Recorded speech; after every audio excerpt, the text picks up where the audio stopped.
지난 시간에 우리가 이제 대승정종분에서 대승이란 무엇이냐? 그건 바로 하상, 인상, 중생상, 수자상을 일으키지 않고 이 수자상을 이런 생각을 일으키지 않으면은 사실은 어떤 중생이 열반에 들어간다는 생각도 하지 않아요. 그러면은 이게 이제 이 내용 자체가 굉장히 서로 긴밀한 연관성을 가진 말들입니다. 다시 말해서 우리 중생들이 볼 때는 중생계, 열반계가 있습니다. 이 계라는 것은 분별에 의해서 일어나는 걸 보고 계라 그래요. 근데 이제 이 분별이 사라지면 오직 일진 법계가 있을 뿐이죠. 그걸 보고 이제 모든 분별이 사라진 것을 법계라고 불러요. 법계. 그러니까 그 앞에다 이제 일진 법계라는 말 쓰죠. 하나에 분별이 없다는 것을 하나라고 말하는 것입니다. 참되다는 의미에서 진이라고 말 쓰고 이 다름한 이 법은 사실은 진실된 모습으로 보면 연기하고 있기 때문에 하나의 모습이다. 그래서 일진법계라고 부르는 것이에요. 그래서 여러분들이 이제 화엄경이나 또 그 의상조사 법성계를 보면 제1성이 법성, 원륭, 무이상 이렇게 나와요. 그렇죠? 불교에서 법이라는 것은 우리 앞에 드러나 있는 모든 삼라만상, 우리에게 지각되는 모든 인식 대상을 법이라고 부릅니다. 그런데 우리는 이 지각되고 있는 우리 앞에 벌어져 있는 모든 삼라만상을 우리들이 분별로서 갈라놓기 시작합니다. 그래가지고 이건 책상이다, 이건 의자다, 뭐다 이렇게 모두 이름을 붙이면은 이게 전부 갈라지게 돼 있어요. 그러면서 우리는 그것을 구별을 해냅니다. 이렇게 분별하는 작용을 식이라고 부르는 것입니다. 그래서 이제 위지냐, 위냐나 이렇게 이제 위진나나라고도 이제 산스크리트하고 팔리어가 조금 이제 표기가 좀 다르긴 합니다만은 그럼 뭐냐면 위라는 것은 가른다는 뜻입니다. 이렇게 갈라낸다. 그 다음에 진야라는 것은 안다는 뜻입니다. 그러니까 이렇게 무엇을 구별할 줄 아는 것을 보고 식이라고 부릅니다. 우리는 이제 달마대사가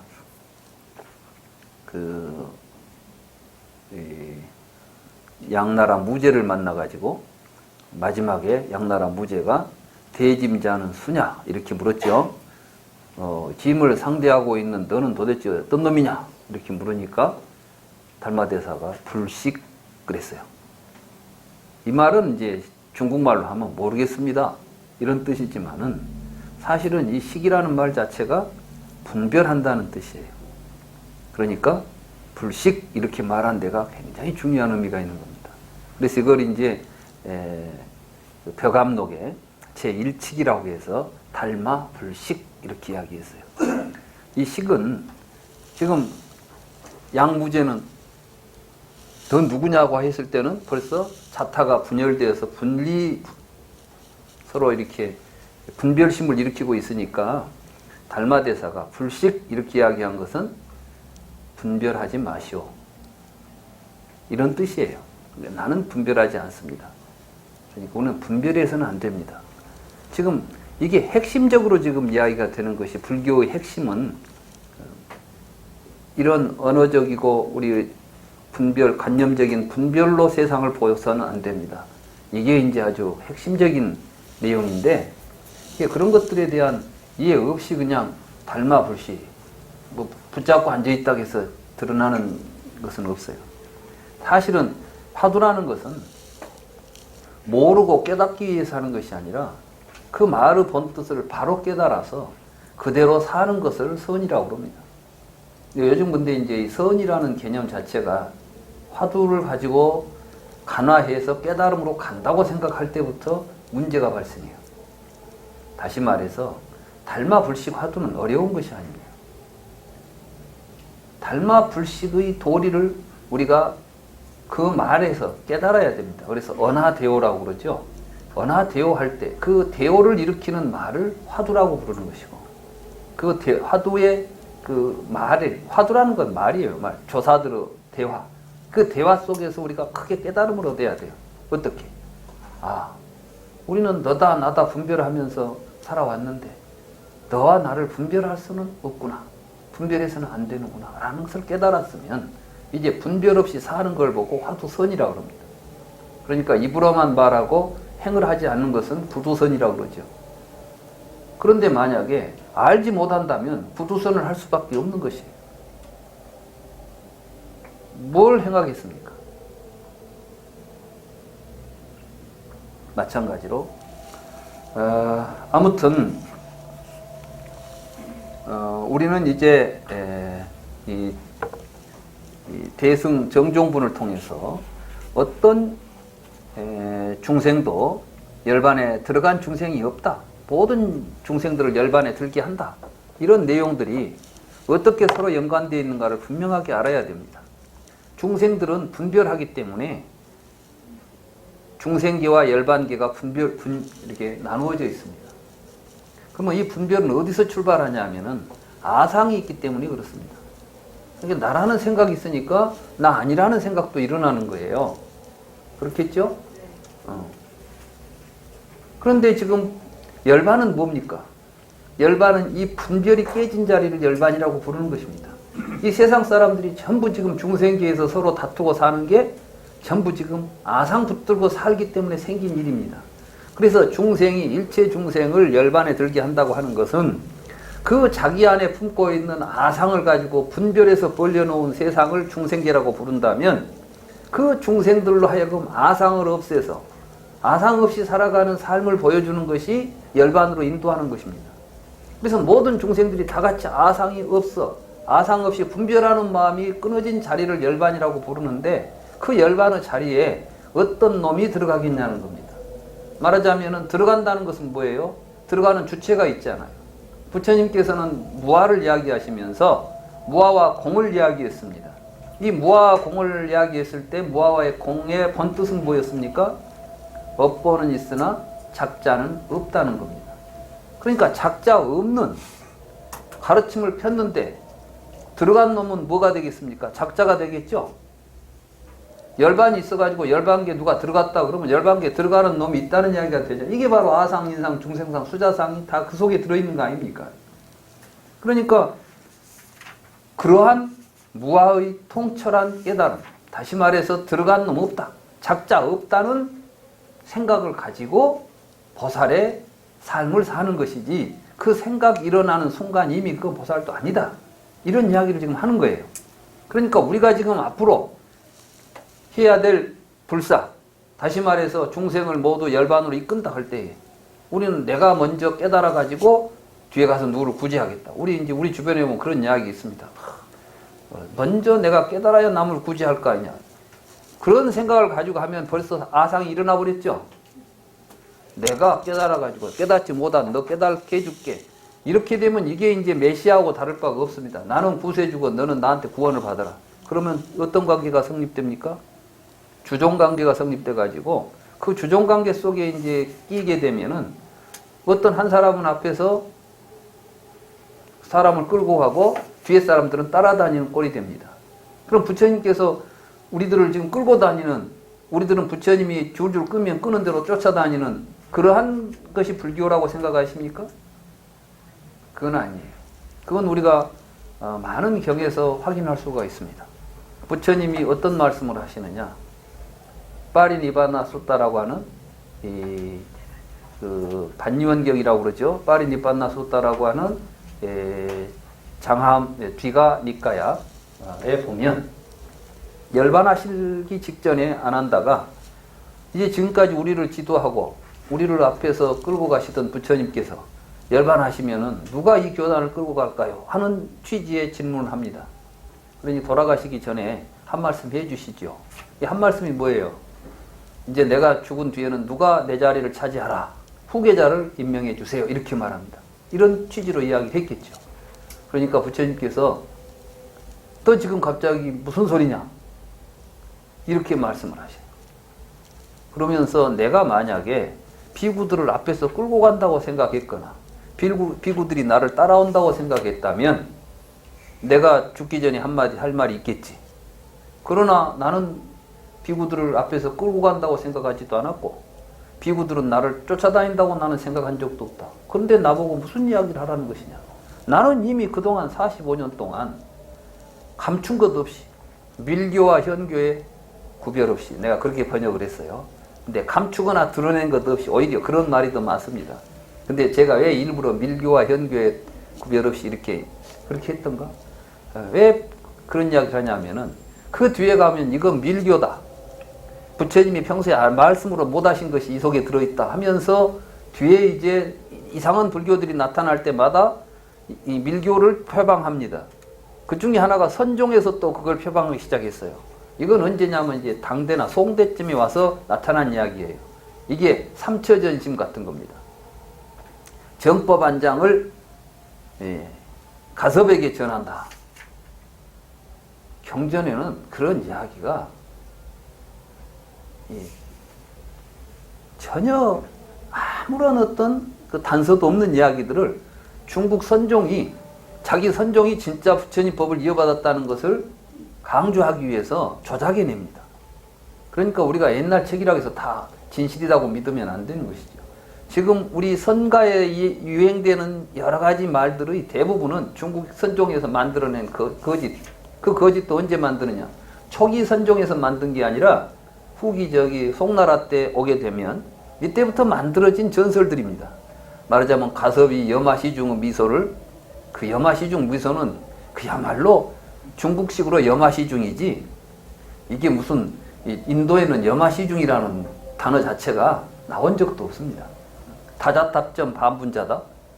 뭐 탑 앞에서 자리를 앉았다. 전혀 근거 없는 이야기입니다. 뭐 곽시쌍부했다. 그것도 전혀 근거 없는 이야기입니다. 이런 이야기들이 만들어져 가지고 마치 비밀교가 있는 것처럼 비밀스러운 부처님의 진짜 가르침은 잘 안 전했다. 이런 이야기인데 부처님은 그걸 열반경에서 전적으로 부정을 하죠. 말하자면 열애에게는 스승의 주먹이 없다. 스승의 주먹이 뭐냐면 밀전이에요. 밀전. 우파니샤드에서 우파니샤드 스승들은 절대로 다 안 가르쳐줬어요. 딱 비밀은 감춰두고 있다가 죽기 전에 자기가 가장 믿는 제자 한 사람 옆에다 앉혀놓고 슬쩍 보여준 거야. 이게 뭐냐면 주먹 속이가 지금 뭐가 들어있어요. 이건 누가 뭐인지 아무도 몰라. 딱 그 사람만 싹 보여주고 감추는 거죠. 그래서 비밀스러운 가르침이다. 그래서 우파니샤드를 미리서, 오이서 이렇게 이제 이야기합니다. 그런데 부처님 그걸 의식하고 있는 거예요. 그 당시 우파니샤드에서는 이제 죽기 전에 꼭 후계자들한테 비밀된 가르침을 전해주듯이 열애도 비밀된 가르침을 누구에게 전해져가지고 이제부터는 비전을 주는 거죠. 이거 갖고 있는 사람이 이 교단의 주인공이다. 그 이야기를 또 갖다가 써먹는 게 선종이에요. 선종에서 어떻게 써먹느냐. 부처님의 가사가 의발이 전해져 오다가 홍인대사한테 있었던 의발을 육조 해능한테 전해줬다는 겁니다. 무슨 놈 몇천 년 된 가사하고 그 밥그릇이 인도에서 중국까지 건네왔겠습니까? 부처님께. 그리고 부처님이 가섭한테 의발을 전한 적이 없거든. 그런데 그런 이야기들이 만들어지면 그게 진실이라고 믿어가지고 혹시 뭐 그런 좋은 의발 같은 거 있으면 나도 전해받으면 이제 그때부터는 권력이 되고 권위가 되잖아요. 이런 식으로 불교를 해석하고 그런 식으로 불교를 수행하려고 하면 이게 도대체 무슨 불교가 되겠습니까? 부처님께서는 그걸 이제 끊기 위해서 아난다한테 그렇게 말씀하시는 거예요. 그러면서 그러므로 이제 이 대목이 중요하죠. 그러니까 나는 깨달아서 여러분들에게 어떻게 하면 깨달은 것인지 어떻게 하면 고통으로부터 벗어나서 행복하게 사는 길인지를 감추지 않고 내가 아는 대로 모든 걸 다 가르쳐 놨으니까 이제부터는 내 가르침이 있는 곳에 내가 있는 것이다. 그러니까 이제 나를 이 몸뚱이 이런 걸 가지고 나라고 생각하지 마라. 이제 내 가르침이 있는 것이고 내가 있는 곳 아니냐. 이 이야기를 하는 것이 법신이라는 개념이에요. 법신. 다르마가 있는 곳에 곧 부처님이 계신다. 이게 부처님의 몸은 육신이지만 부처님의 본 모습은 다르마다. 이게 금강경에도 나오는 거예요. 형색이나 형태로서 열애를 보려고 하지 마라. 다름아가 곧 부처다. 그 이야기가, 그러니까 이 금강경은 그야말로 철저하게 초기 부처님의 가르침을 대승적으로 다시 전명하고 있기 때문에 이 초기 경전에 대한 이해 없이 이걸 읽어버리면 아무 의미도 없는 글들이 되는 겁니다. 이 금강경 자체가. 그랬을 때 이제 부처님은 그러므로 열애가 이 세상에 이제는 사라졌다고 생각해서는 안 된다. 왜냐하면 내 가르침이 있기 때문이다. 그래서 이제 여러분들은 자신에게 스스로에게 의지하고 남에게 의지해서는 안 된다. 그 이야기를 하죠. 우리가 보통 말하는 자귀의 법규입니다. 그리고 내 가르침에 의지하고 다른 것에 의지하지 말라 이렇게 말했습니다. 이게 뭐냐면 부처님의 가르침은 곧 자기 자신에게 의지하는 법이기 때문에 자기 자신에게 의지하려고 하는 사람은 부처님의 가르침에 의지하지 않으면 안 되는 것입니다. 그러니까 우리가 부처님의 가르침을 통해서 스스로 자기가 깨달아서 자기의 삶을 열어가려고 하는 사람은 부처님 이외에 다른 가르침으로는 안 되는 것입니다. 그건 제가 이제 철학적으로, 종교적으로 여러 종교와 철학을 연구해 보니까 부처님처럼 철저하게 자기 자신이 스스로 깨달아갈 수 있는 길과 그 방향을 일러준 가르침들이 없다는 것입니다.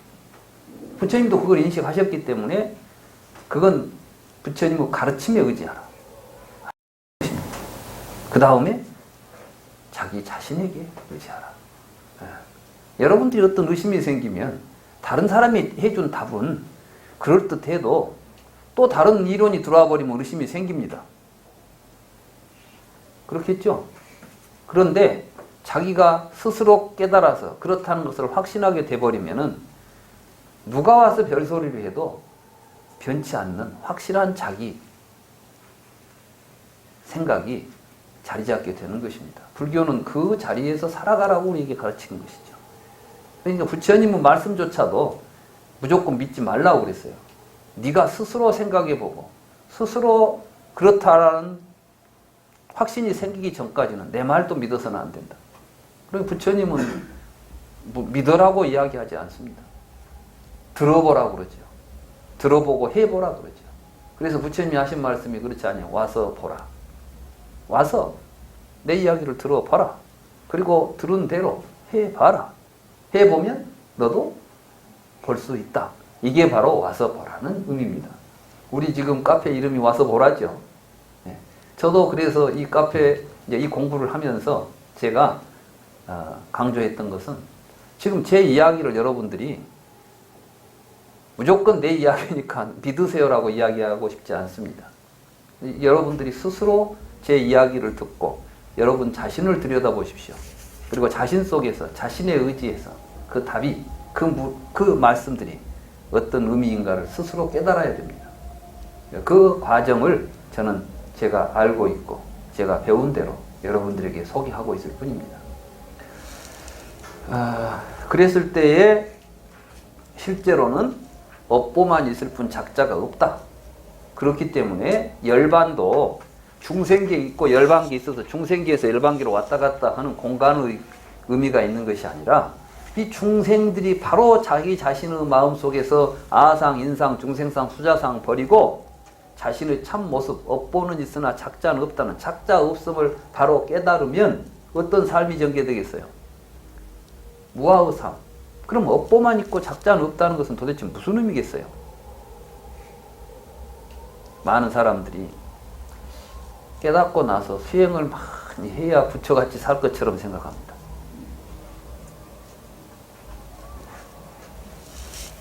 수행을 많이 하면 뭐가 달라질 것처럼. 근데 사람 달라지는 것은 어떤 수행을 많이 했다고 달라지는 것이 아니라 자기의 생각이 근본적으로 바뀌지 않으면은 안 바꿔지게 되어 있습니다. 무슨 말씀이냐 하면 그 참 좋은 생각이니까 한번 해봐야지 하고 나무 이야기를 자기 걸로 만들려고 하면 하다 보면 의심도 생기고 또 하다 보면 깜빡깜빡 까먹고 뭐 할 것 같이 처음에는 작심삼일이라고 처음에는 막 불같이 하다가 며칠 지나고 나면 시지부지해지고. 그런데 불교에서 이 자각각성은 그렇게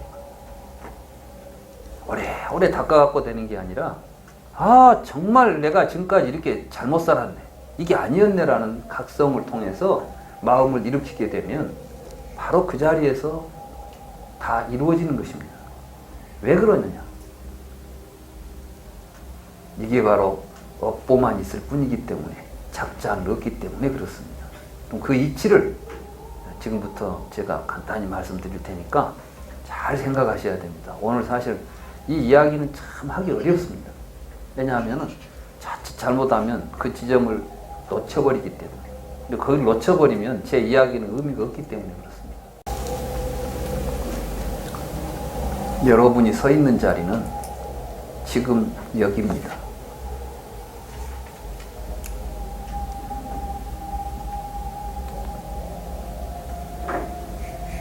근데 지금이라는 이곳은 현재라는 시간도 아니에요.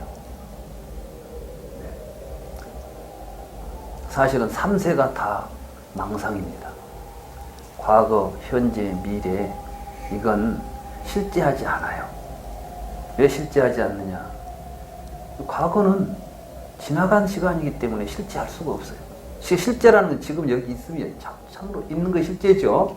과거는 이미 없어져 버린 시간이에요. 미래는 아직 오지 않은 시간이에요.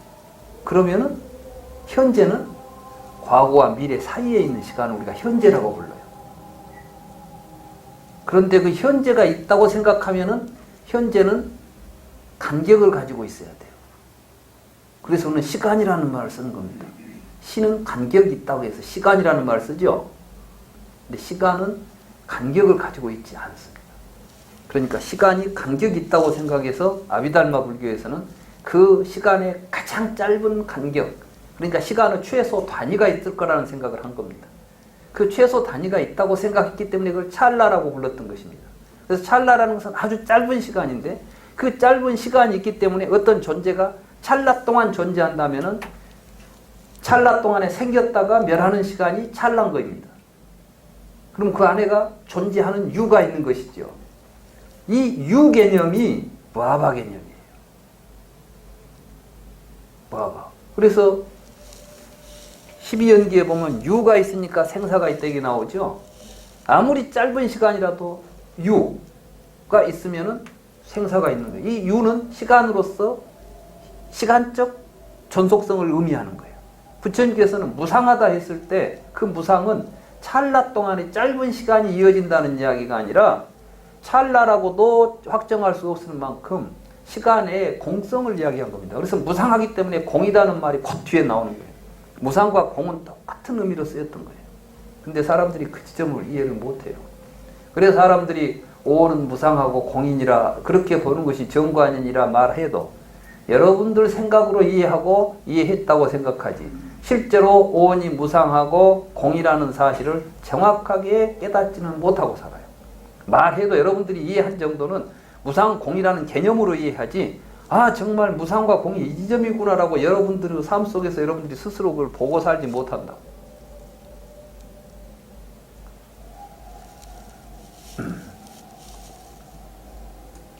그래서 경에 보면 지금 여기에서 행복한 사람 뭐 이런 경이 나오죠. 지금 여기에서 행복한 사람. 여러분들의 행복은 수행하고 나서 뒤에 오는 것이 아닙니다. 여러분들이 행복을 느끼는 것은 지금이죠. 그래요, 그러니? 그러니까 지금을 바로 보고 지금 행복한 사람은 항상 행복한 사람이에요. 근데 지금 행복을 놓친 사람은 영원히 행복할 수 없는 사람. 우리는 전부 수행을 하면서 어떤 생각을 하냐면은 고진감래. 지금은 괴로워도 미래에 행복해지려고 합니다. 예. 지금 여기 와서 공부하면서 지금 여기에서 여러분들이 행복감을 느끼고 있으면 수행을 잘하고 있는 거예요. 지금은 2시간이나 막 계속 강의를 하니까 괴로워 죽겠어. 그래도 이 공부를 하고 나면 뒤에 행복이 오겠지. 그러고 앉아있다면 공부 잘 못하신 거예요. 여기는 오니까 처음부터 끝까지 계속 지금만 있지 2시간이 없는 거예요. 에? 2시간이 없어. 지금 나는 지금만 있었어요. 계속. 그리고 지금 계속 이야기 들으면서 막 앉아서 듣고 생각하는 순간순간 여러분들이 막 기쁨이 재밌다 하다 보니까 시간이 가버렸어요. 그런데 그때 그렇게 시간을 보내면 여러분들은 뭐 있냐면 일념 즉시 무량겁이야. 이제. 그 일념에만 있었는데 뒤에 가보니까 막 뭐 시간이 흘러갔다고 하는데 사실 여러분들에게는 시간이 흘러갔습니까? 안 흘러갔습니까? 오직 지금 있었잖아요. 지금. 사실 여러분들의 삶은 항상 지금에 있어서 항상 그 지점이 굉장히 중요한 거예요. 근데 이 지점이 행복해지려면 어떻게 해야 되냐? 그 지점에 여러분들이 어떤 일을 하느냐가 결과로서 여러분들에게 행과 불행으로 계속 나타나는 것들이에요. 근데 이 지점이 얼마나 이게 위대한 지점이냐면 과거의 모든 것들이 모여 있으면서도 과거의 모든 것들을 끊어버리는 자리이기도 한 것이에요. 그럼 가면 미래를 영원히 이어가는 것이면서도 미래의 모든 것을 여러분들이 결정하는 자리인 것이에요. 그게 얼마나 중요한 자리예요. 우리는 지금 그런 자리에서 살고 있는 것입니다. 이 지점을 놓친 사람들은 수행을 해도 수행한다고 할 수도 없는 것이죠. 그래서 바로 여기에서 여러분들이 이 자리가 공이에요. 이게 무아의 자리예요. 공무아. 그럼 여러분들은 과거의 내가 지금 현재에 있다고 생각하면 과거에 못된 짓을 했으니까 현재에 내가 항상 그놈 때문에 후회스럽고 괴로울 거예요. 미래를 또 내가 있다고 생각하면 이놈이 또 미래에 갈 일을 생각하니까 답답하고 불안한 거예요. 근데 한번 생각해 봅시다. 지금 여기에서 내가 지금까지 살았던 과거의 모든 삶이 잘못됐다고 자각하는 순간 여러분들은 과거의 모든 삶과 단절이 일어나는 거예요. 그러니까 내가 도둑질만 하고 살았는데 부처님 법문을 듣고 보니까 이런 바보같이 내가 왜 도둑질 그런 못난 짓을 하고 살았지? 이렇게 생각하는 순간 도둑질이 점점 멈추겠습니까? 한번 결단하는 순간 앞으로 도둑질 안 하게 되겠습니까? 이게 깨달음이에요. 누구한테 듣고 도둑질 하지 마라. 도둑질하고 못 쓴다. 예. 안 해야지. 도둑질 안 해야지. 근데 또 하던 것이 도둑질이다. 또 조금 하다가 점점 더 안 해지고 이렇게 되는 거 아니라는 게 불교 수행이. 바로 탁 깨달았으면 그 삶이 일어나는 거예요. 이런 거 이제 뭐 초발심시 변정각이다. 이게 이 화엄경 이야기들이 굉장히 관념적인 이야기가 아니라 실제로 그 자리에서 보면 그렇게 돼 있지 않겠어요? 한번 내가 탁 아니야 라고 탁 하고 발심하는 순간이미 그게 바로 내가 발심을 했어. 여기서 지금 금강경도 그러죠. 발심을 하죠. 이 발심하는 순간이 곧 뭐라고요? 그 자리를 떠나서 따로 부처가 나올 자리가 없습니다.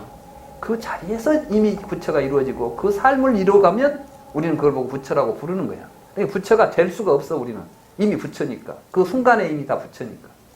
그 부처 될 수 있는 그 순간 부처로서 살 수 있는 가능성들이 누구든지 다 있는 것을 보고 공성이라 하고 그 공성을 불성이라고 부르는 겁니다.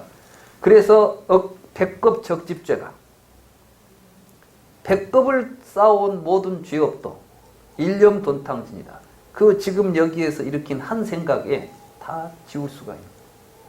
이게 불교예요. 이게 업보고. 그러니 뭐 업을 지었으니까 기어코 보는 거 안 받으면 안 되는 게 아니라 업보고 진실을 아는 사람은 그것을 벗어나서 자기의 삶을 바꿔내고 세상을 바꿔내는 힘이 생기는 것입니다. 불교는 바로 이걸 하자는 거예요. 바로 그 이야기를 지금 여기서 아상, 인상, 중생상 없이 사는 것이 곧 뭐냐? 바로 지금 여기에 충실한 삶입니다. 부처님을 보니까 어떻게 살았어요? 그 삶을 저렇게 살고 있는 거예요. 아침에만 일어나서 밥 먹으러 가고 밥 먹고 와서 앉아서 씻고 앉았고 이 생각, 이 삶 속에 이걸 떠나서 그 삶의 자리가 따로 있지 않습니다. 일상적인 이 삶 속에서 우리가 부처로 살 수 있는 길이 지금 여기에 누구에게나 열려 있다는 메시지가 지금 이 금강경 대승정종분의 말씀입니다. 이걸 본 사람이 있어요. 이걸 본 사람. 이 자리를 본 사람. 이게 바로 육조 해능이에요. 그래서 육조해능이 도노라는 말을 합니다. 도노돈수. 여기를 깨닫기까지는 점수가 필요해. 사실 여러분들이 오늘 여기 와서 이 이야기를 듣고 탁 이렇게 알기까지는, 오늘 처음 이 자리에 온 사람은 이런 이야기 하면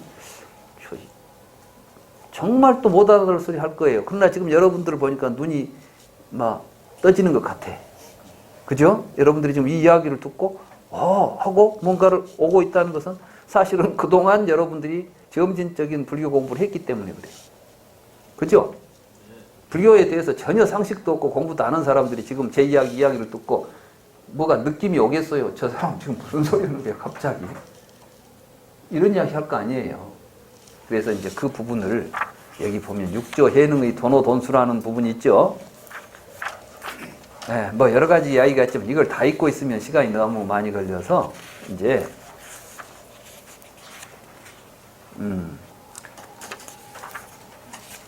한 대목만 딱 읽어서, 여기 저 69쪽을 보시면 이런 이야기가 있습니다. 선지시가, 거기 그 인용문 있죠? 69쪽에 선지시가 법은 돈법과 전법이 없으나, 그러니까 법이라는 것은 연기하는 이 법계의 모든 실상에서는 사실은 돈법, 전법, 돈오 돈순이, 점순이, 돈순이 하는 거 있을 수 없어요. 그런데 돈오가 맞냐 점수가 맞냐 하고 싸우는 것은 이 말 뜻도 제대로 해석을 못하니까 나오는 다툼일 뿐이에요. 돈법과 전법이 없으나 사람은 영리할 때와 우둔할 때가 있어서, 근데 이것을 사람은 영리한 사람과 우둔한 사람이 있어서라고 번역을 해요. 사람은 영리한 사람, 우둔한 사람이 따로 없어요.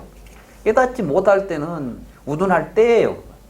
그러나 깨달으면 영리할 때가 되는 거예요. 우리는 때에 따라서 영리할 때도 있고 우둔할 때도 있는 건데, 불교 공부를 안 하고 산 사람은 아무리 IQ가 높아도 그거는 아직은 영리할 때가 아니에요. 미련할 때지.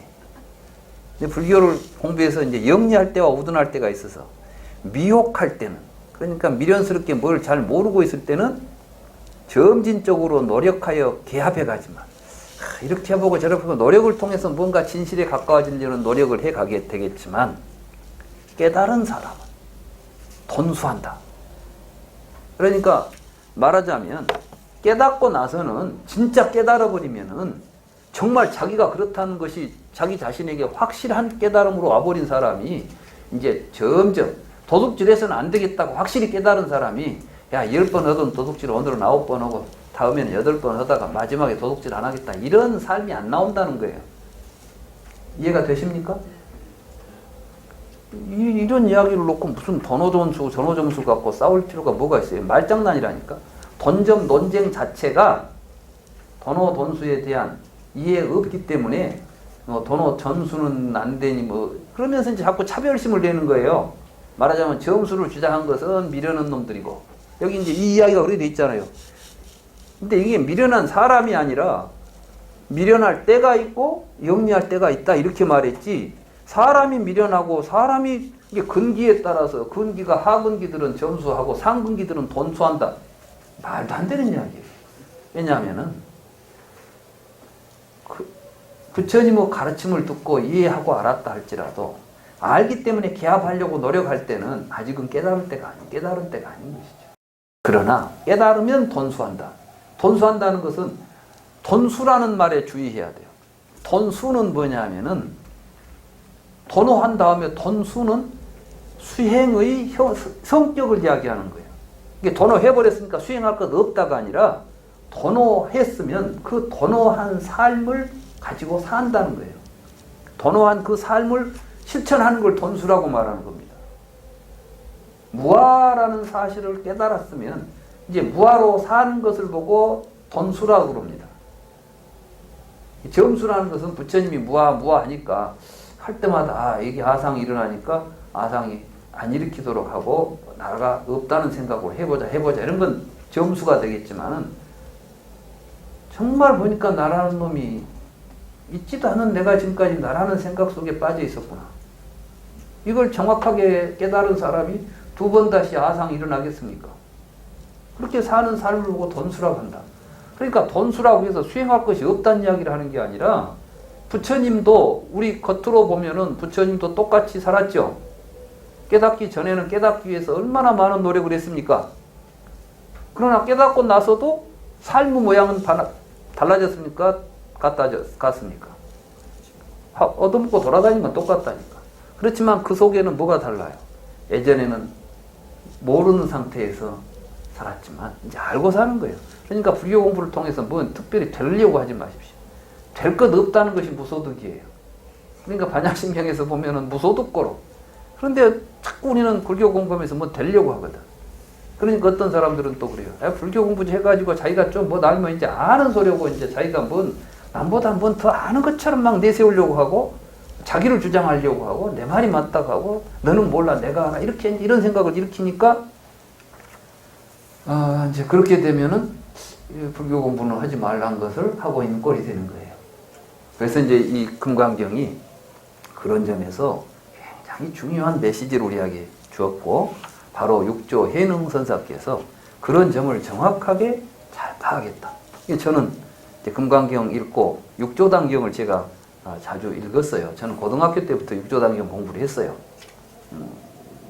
근데 처음에 육조단경 여러분들 해석하는 걸 보면서는 인가 하면서 이제 했는데 실제로 금강경이나 이런 걸 안목을 가지고 육조단경을 읽어보니까 육조단경하고 금강경하고는 사실은 구조상 똑같은 구조를 가지고 있어요. 그래서 참 우리 왜 육조 해능이라는 분이 금강경을 강조하고 있는가 이런 것들을 보면서 제가 제가 이제 이 금강경 속에 육조 해능의 도노돈수라는 그 부분을 제가 집어넣어서 이 경을 해석했던 것입니다. 이제 그렇게 해서 이게 바로 대승의 정종, 대승의 근본 취지 이런 걸 우리가 이제 알게 된 거예요. 굉장하죠? 이게 바로 대승불교의 핵심이라는 겁니다. 그럼 이제 이 대승불교의 핵심을 가지고 사는 사람은 어떻게 살아가야 되는 것이 자 이런 생각을 일으킨 사람이 구체적으로 살아갈 때 어떤 삶을 살아야 할까요를 묻는 것이죠. 이게 바로 묘행무주분입니다. 이 묘행은 보살의 삶은 무주의 삶이다. 이 이야기를 하는 겁니다. 그럼 무주가 뭐냐? 무주. 이 무주라는 말이 또 사실은 그렇게 간단한 개념이 아니에요. 머물지 않는다. 머물지 않는다는 말은 무슨 뜻일까요?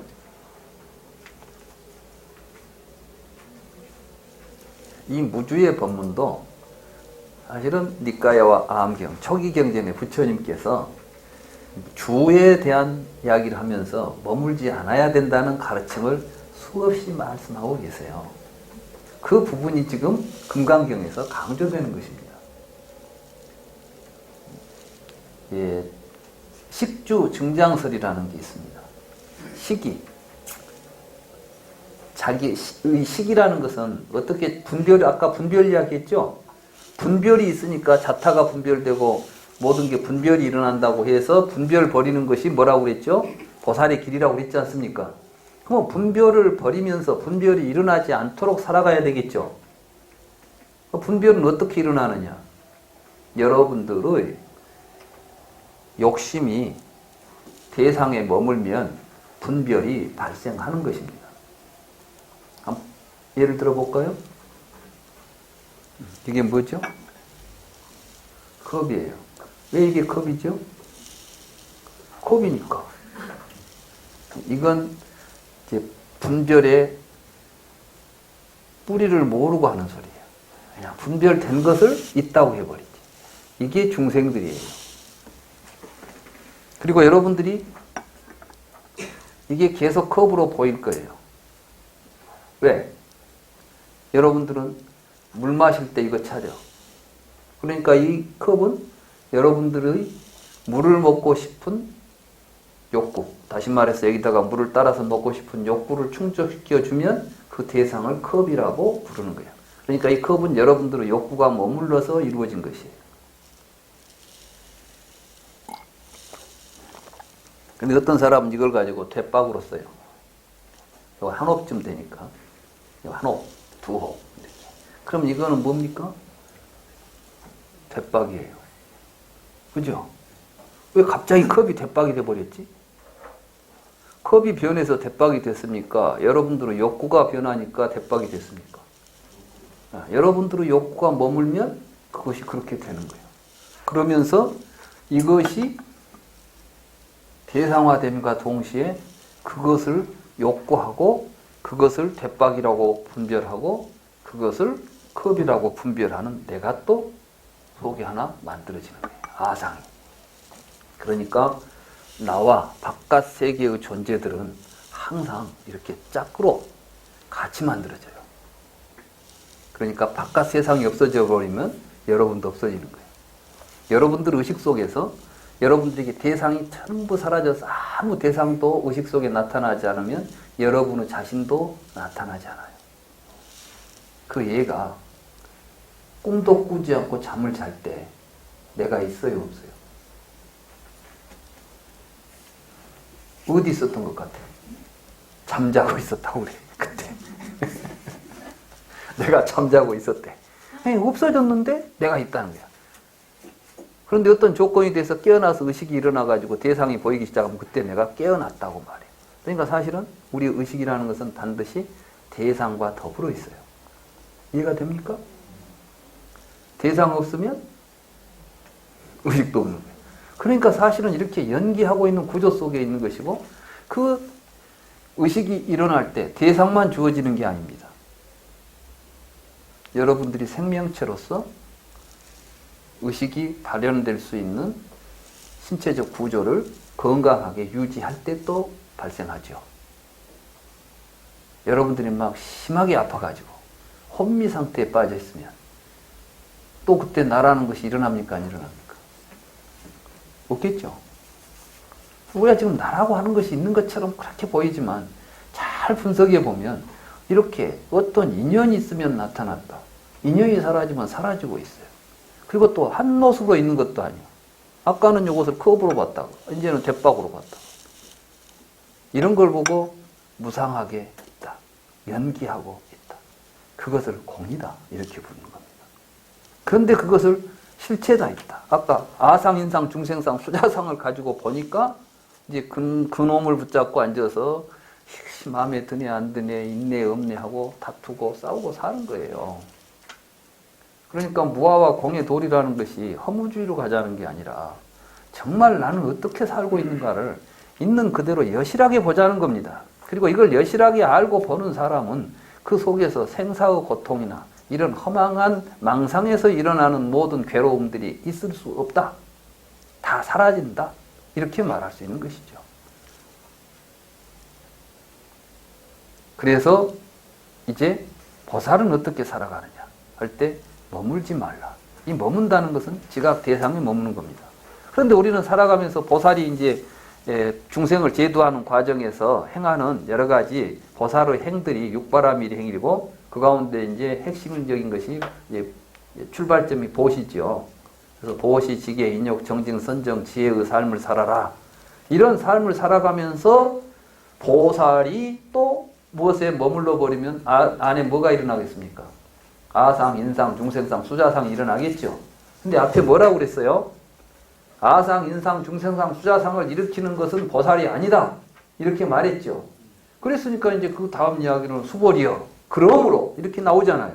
그러니까 이제 앞뒤가 착착 사실 맞는 거예요. 그런데 못 들은 사람들은 왜 갑자기 뭐 사상이 일어나면 안 된다 해놨다. 여기서는 또 뭐 머물지 말라고 하고 뭐 무주상보시 이야기를 하니까 앞뒤가 맞는 것도 하는 거야. 도대체 안 맞는 것 같아. 근데 사실은 굉장히 수미일관한 이야기를 하는 거예요. 이런 이야기를 이렇게 정확하게 그 의미가 연관되어 있음을 보려고 한다면은 초기 경전에 대한 이해가 없이는 안 되죠. 부처님이 뭘 가르쳤는지를 모른다면 이런 이야기를 못 합니다. 그러니까 대승경전을 쓴 사람들은 그냥 아무렇게나 막 대승경전을 만들어내는 게 아니라 부처님의 말씀은 이런 것인데 아비달마 불교가 뭐 잘못되어 있지 않느냐. 그러므로 부처님 말씀은 이런 맥락에서 이해하고 이런 식의 삶을 살아라고 부처님께서 우리에게 가르쳐 준 것이 아니냐고 다시 지금 묻고 있는 겁니다. 생각해 보십시오. 대승불교 한 사람들이 우리도 불교다라고 말했을 때 부처님의 말씀을 무시하고 아무 근거 없이 불교라는 이야기를 했겠습니까?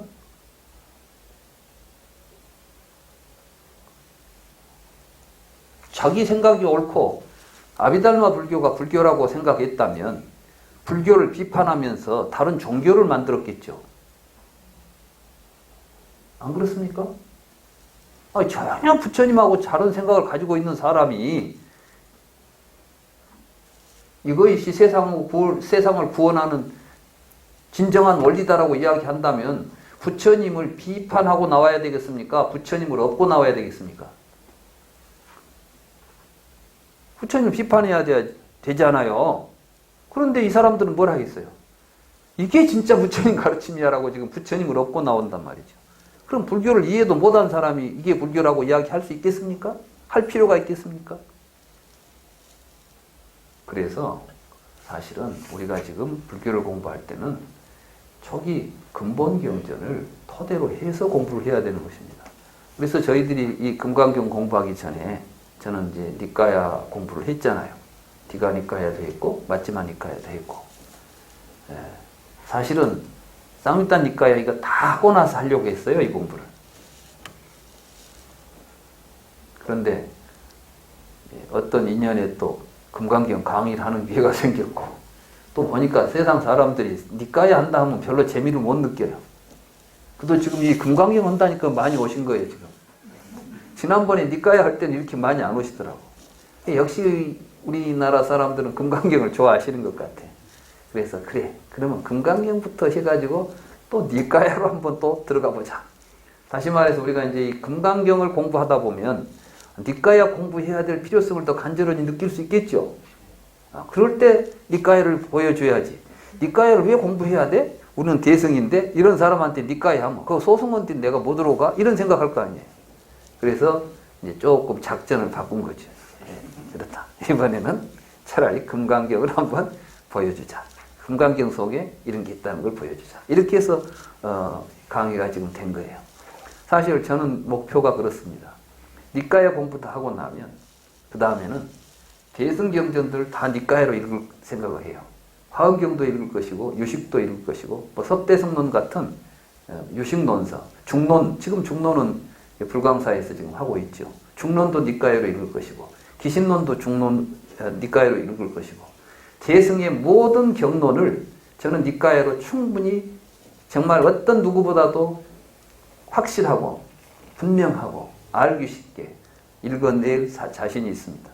그건 내가 그동안 공부하면서 그런 경론들을 저 스스로 제가 읽으면서 느꼈던 것은 다른 사람들의 해석이 근본 불교에 대한 이해 없이 해석을 하니까 중구난방으로 자기 생각 이야기 하니까 이 사람 이야기 저 사람 이야기가 다 틀린 거예요. 여러분도 공부해봤으면 아실 거 아니에요. 누구 책 읽어보면 이렇다고 서로 싸우고 있는 거죠.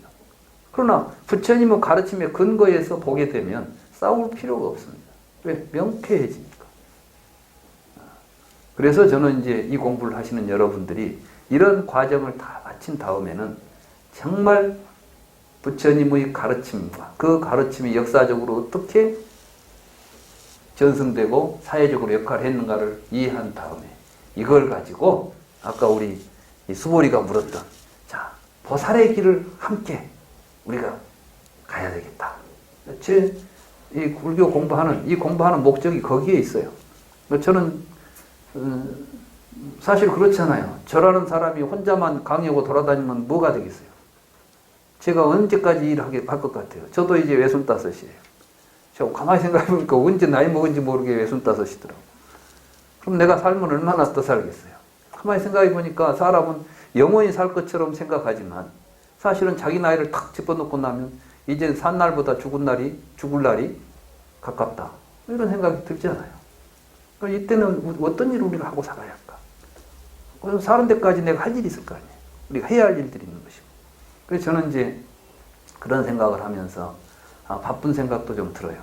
어떻게 해서든 보다 많은 사람들이 부처님 가르침을 바르게 이해해가지고 또 세상 사람들이 전부 이걸 바르게 알아서 지금 여기에서 또 누구나 다 행복을 느낄 수 있는 이러한 삶을 살도록 또 살아가면 좋지 않겠냐. 그건 또 나 혼자 할 일이 아니다. 부처님도 그 간절한 생각으로 45년 동안 사람들을 쫓아다녔을 것 같아요. 요즘 제가 이제 그런 걸 느껴요. 아, 부처님이 45년 동안 이 맨발로 막 사방으로 뒤집고 돌아다니셨던 것이 부처님이 그런 생각, 그래서 제자들에게 그런 삶을 살라고 보여줬던 거. 그걸 지금 금강경이 읽어낸 겁니다. 부처님께서 날마다 걸식하고 돌아다니면서 늙은 노인이 돼가지고 이리저리 돌아다니는 이유가 뭐가 있겠냐?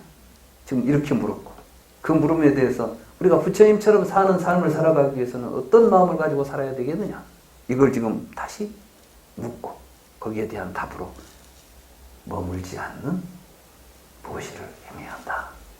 이게 바로 보살의 삶이고 묘한 행위다. 묘라는 것은 미묘하다 이런 뜻도 있지만 가장 아름답다는 뜻이 있습니다.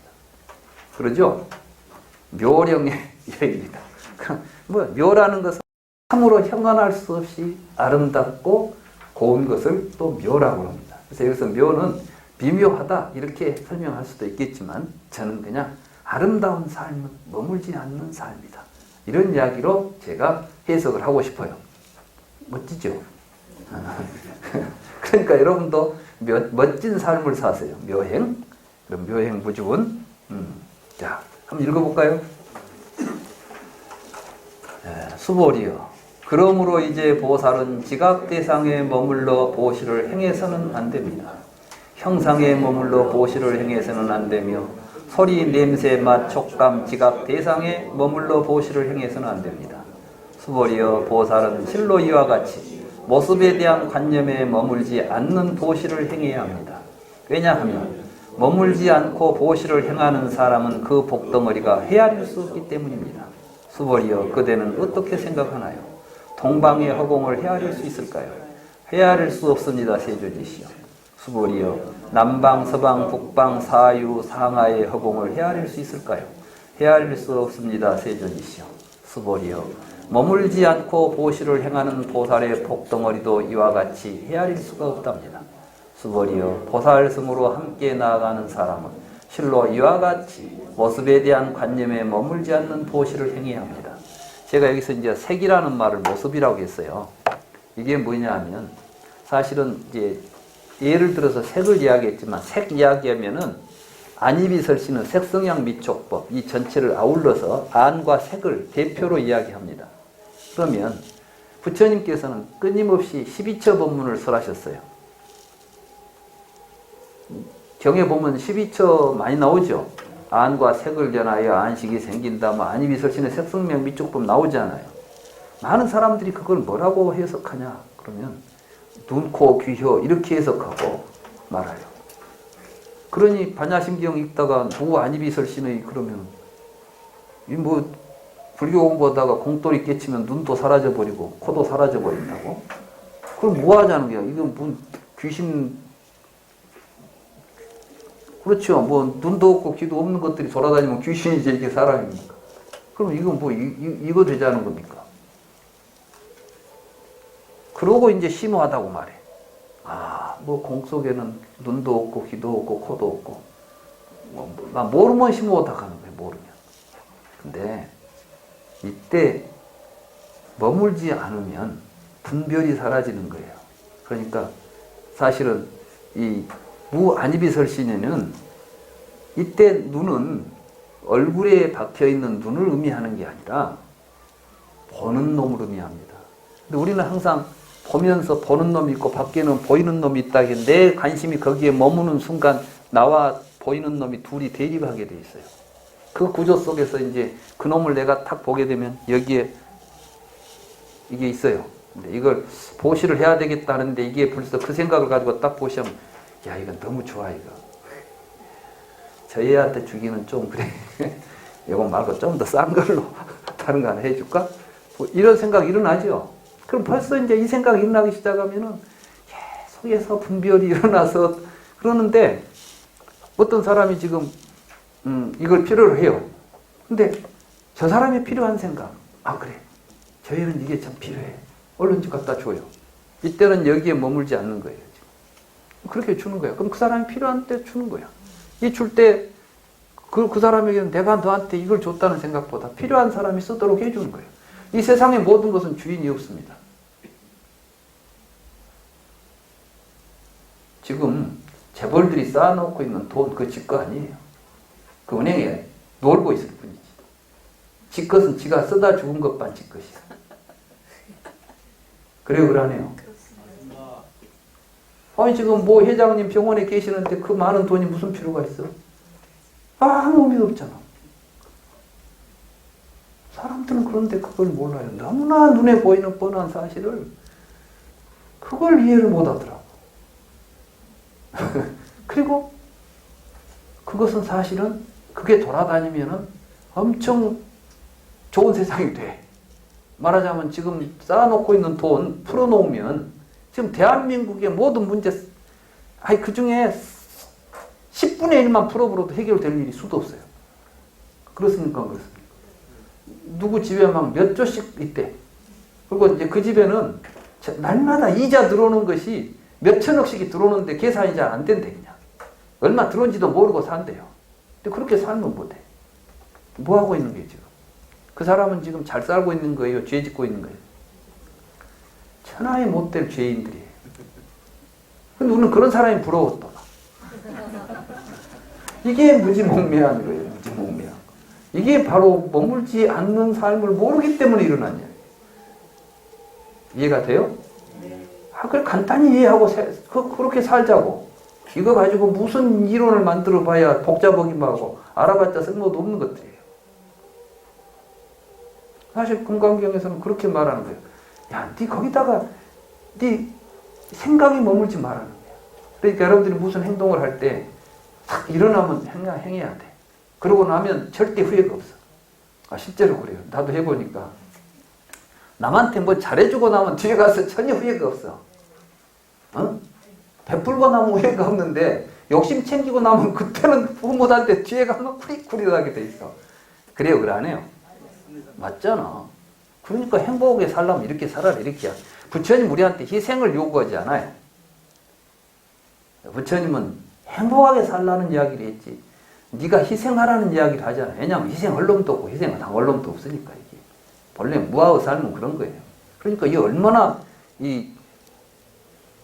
멋집니까?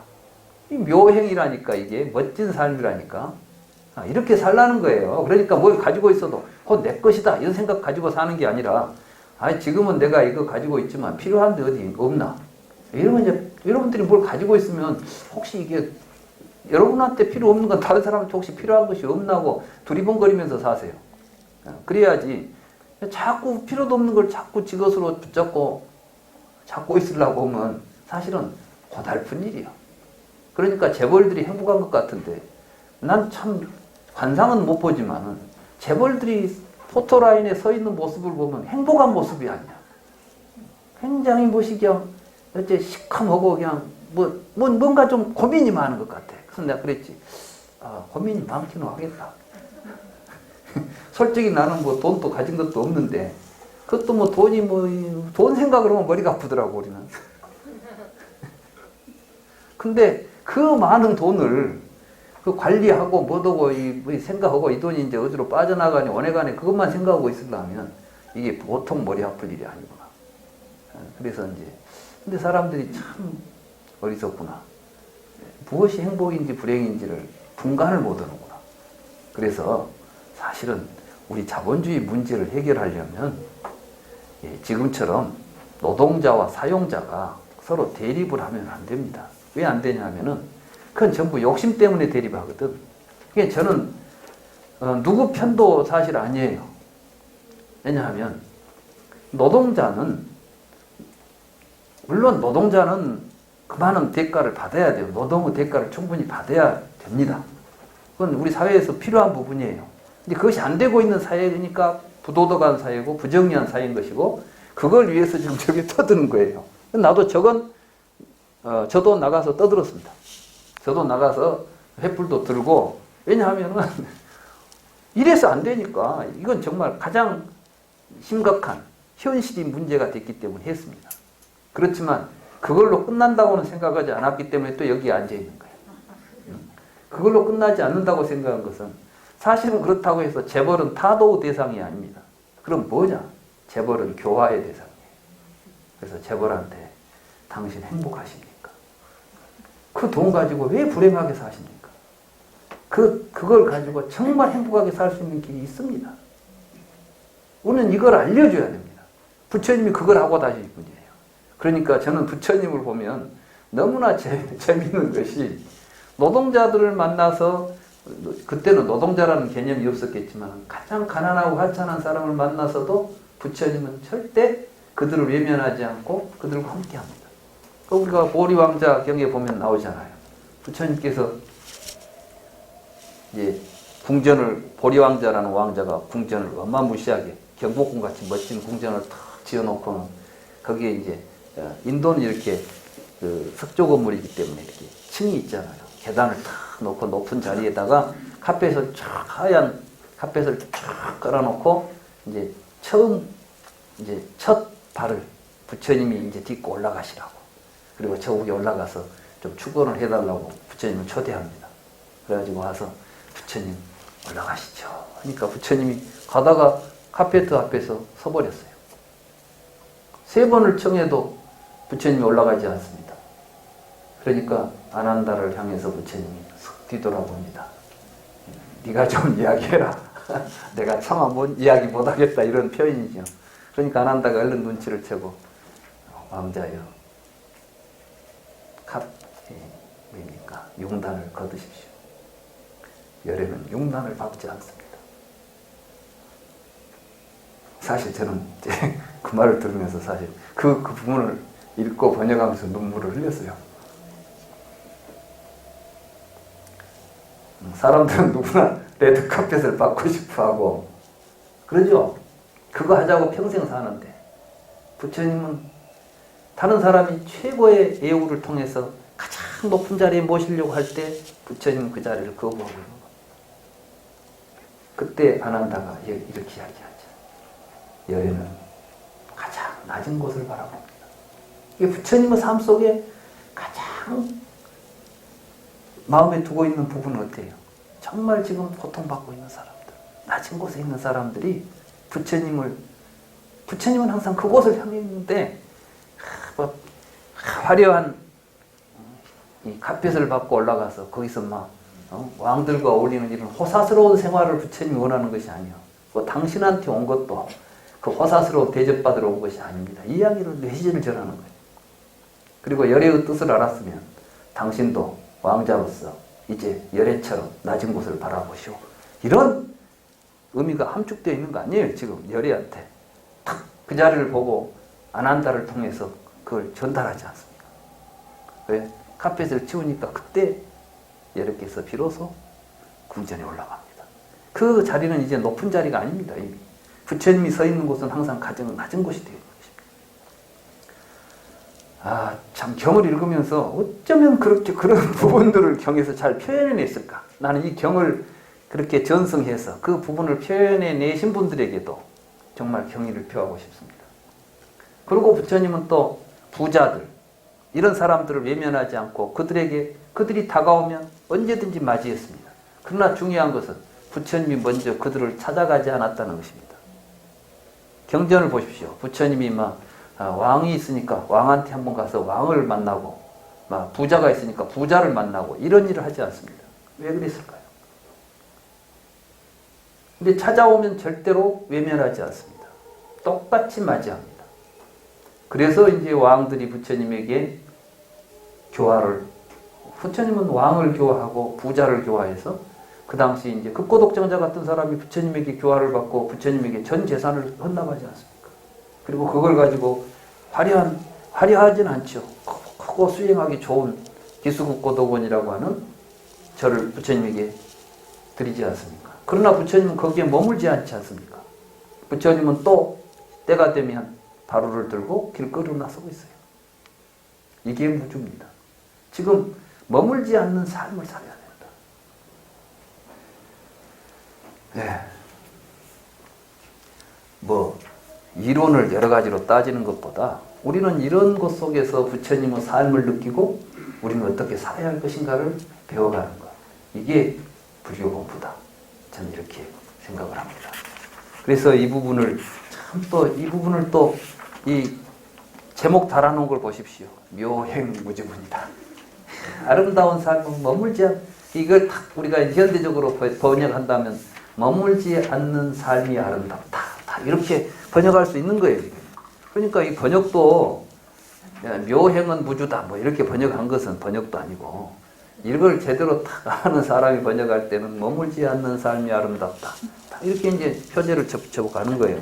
재밌죠? 이게 이제 그러면 이렇게 무주를 하게 되면 어떤 삶이 벌어지느냐? 이때 다투지 않는 삶이 나타나는 거예요. 여러분들의 다툼 속에는 끊임없이 자기가 자리 잡고 있죠.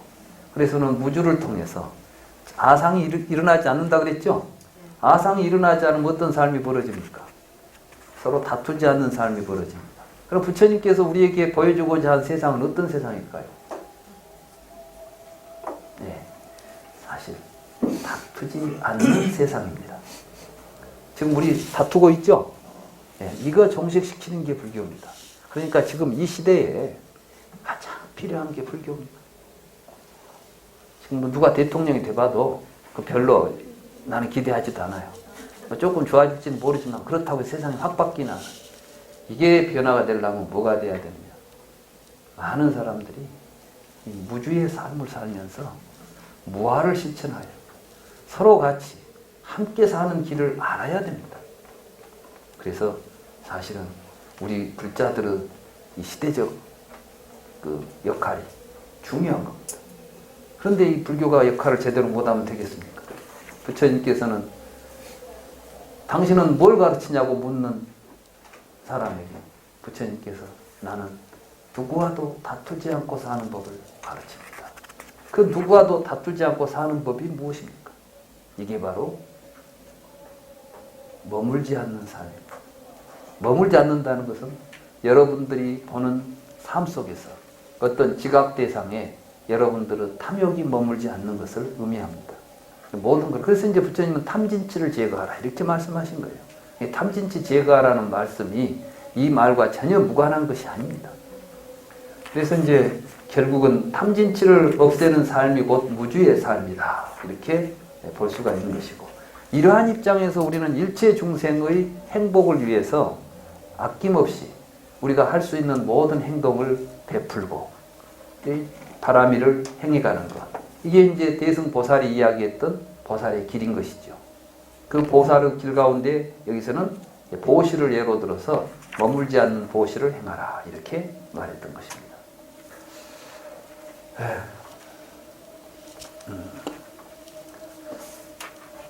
벌써 5시예요. 그래서 제 이야기는 묘행 무주풍, 다시 말해서 머물지 않는 삶은 아름답다. 그래서 보살의 삶은 아름답다. 우리가 바로 살아가는 이 보살의 삶은 남을 위한 삶이 아닙니다. 곧 나 자신의 행복한 삶을 위해서 사는 삶이 곧 그대로 타인의 행복을 위한 삶이 되어가야 되는 것입니다. 왜냐하면 사실은 나와 남이 본래 둘이 아니기 때문에 그렇습니다. 이게 바로 대승의 삶입니다. 지금 금강경은 우리에게 부처님은 그렇게 사신 겁니다. 그 속에서 우리도 그 삶을 본받자 이렇게 이야기하고 있는 것입니다. 네, 오늘 묘행 무주부까지 해서 마쳤습니다.